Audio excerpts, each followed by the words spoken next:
తగ్గపోయినా 9 గేర్లకి వెళ్ళి గేర్లు మొత్తం కట్టిపోయినా పాకురు మొత్తం పాకురే మనకు తెలియదు కదా ఇది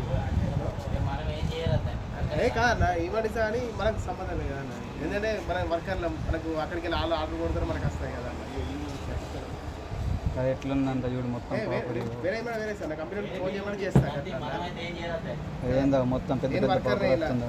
అదే అన్న నేను ఫోన్ చేసి కంపెనీలకు అంటే మ్యాచ్ నెంబర్ సరే వేరే ఏమైనా అట్లనే ఉన్నాయా మంచిగా ఉన్నా చూడాలి అట్లా వేరే